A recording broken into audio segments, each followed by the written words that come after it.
বার্সেলোনার নতুন signing Rodri Hernandez যে একাই 3টা পজিশন হোল্ড করে, এই জিনিসটা আমি দেখাই দিয়ে যেতেছি আমার নতুন অ্যানালাইসিসের মাধ্যমে। তো এই জায়গায় আপনারা দেখতে পারতেছেন যে ক্লিয়ারলি দেখা যেতেছে যে রদ্রি একটা মিডফিল্ডের পজিশনে আছে এবং এটা মূলত অ্যাটাকিং মিডফিল্ডারের পজিশনে আছে।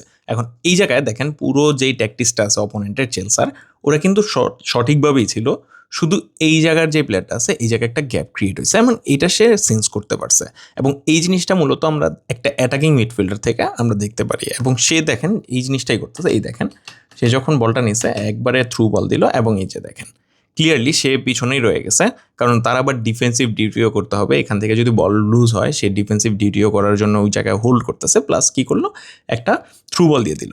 সো আপনি দেখতে পাচ্ছেন একটা অ্যাটাকিং মিডফিল্ডারের কাজ করতেছে, সে কিন্তু একটা ডিফেন্সিভ মিডফিল্ডার। এই পজিশনটা আমি একটা আপনাকে প্রাইম উদাহরণ দিতে পারবো যে কেন সে হ্যান্সি ফ্লিকের এই বার্সেলোনায় কাজে আসতে পারবে। দেখেন হ্যান্সি ফ্লিক সবসময় হাইলাইন খেলা এবং এইটা শুধু তার প্রথম সিজন না, আপনারা সেকেন্ড সিজনও দেখতে পারছে এবং এটা দিয়ে কিন্তু সে চ্যাম্পিয়নশিপও জিতছে। এখন এই জায়গায় যদি দেখেন সে কি করছে, হাইলাইন যখন খেলা হইতেছিল সে ডিফেন্সিভ মিডফিল্ড থেকে এই খেলোয়াড়টাকে বের করে আনার জন্য দেখেন সিভির লাস্ট 3 এই লাইনে ক্রিয়েট করছে এবং সে সিভির ডিউটিতে ফিরে আসছে। সো একটা ডিফেন্সিভ মিডফিল্ডার সিভিতে নেমে আসছে, একটু আগে আমরা দেখতে পারছি সে অ্যাটাকিং মিডফিল্ডেও খেলতেছে। 3 নম্বর পজিশনটা দেখানোর আগে আমি আরেকটা জিনিস বলতে চাই যে প্রিমিয়ার লিগের এখন থেকে পুরো সিজনের প্রতিটা ম্যাচ কিন্তু আপনারা দেখতে পারবেন বঙ্গতে, brought to you by Bongo X Myco. শুধু এটাই না, আপনারা যদি এখন বঙ্গর সাবস্ক্রিপশন নিতে যান আর্লি বার্ড হিসেবে আপনারা 649 টাকার জায়গায় 499 টাকায় নিতে পারতেছেন। শুধু এটাই না, আর্লি বার্ড সিজন হোল্ডারদের জন্য আরও এক্সাইটিং জিনিস রয়েছে। বঙ্গর ফ্যান্টাসি প্রিমিয়ার লিগ টুর্নামেন্টে সিজন পাস হোল্ডাররা পার্টিসিপেট করে কিন্তু জিততে পারবে আইফোন, ম্যাকবুক, PS5 সহ আরও অনেক ধরনের গিফটস এবং এছাড়াও কিন্তু প্রতি মাসেই অনেক ধরনের গিফট থাকবে। এবং শেষমেশ কিন্তু আরেকটা অ্যানাউন্সমেন্ট আছে যে বঙ্গ কিন্তু আরও ওয়াচ পার্টি করতে যাবে, যেটার মধ্যে সেলিব্রিটিদের সাথেও দেখা হয়ে যেতে পারে যখন আপনার প্রিমিয়ার লিগের ওয়াচ পার্টিতে যাবেন।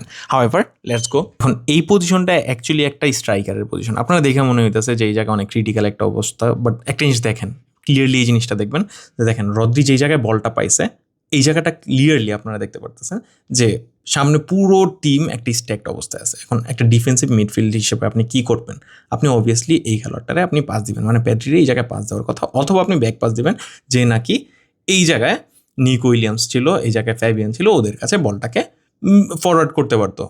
কিন্তু এই জায়গায় দেখবেন সে কী করে, সে অ্যাকচুয়ালি দেখেন বলটাকে নেয়, জাস্ট এক মুহূর্ত দেখে সামনে এবং একটা ক্লিনিক্যাল ফিনিশ দেবে যেটা নাকি একটা স্ট্রাইকার দিতে পারে না।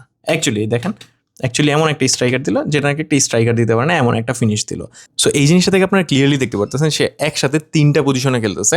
সে অ্যাটাকিং মিডফিল্ডার খেলতে পারতেছে, সে ডিফেন্সিভ মিডফিল্ডার তো খেলেই, তার নিজের ন্যাচারাল পজিশন, সে এই জায়গায় নিজের সিভি পর্যায়ে আপনার নাইমা আসতে পারতেছে এবং প্লাস পয়েন্ট আপনার এটা যে সে স্ট্রাইকারের মতো শুটও করতে পারতেছে। কিছু কিছু জায়গায় আপনার স্ট্রাইকারের পজিশনও দেখতে পারবেন ফল্ট নাইনের মতো ঢুকে গেছে। সো রদ্রি অ্যাকচুয়ালি একটা ব্লেসিং এই বার্সেলোনার জন্য, যেই জায়গায় আপনার অ্যারাহুয়ার মতো খেলোয়াড়রা বের হয়ে গেছে।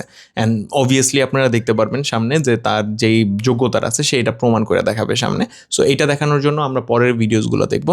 সো ততদিনের জন্য পিস।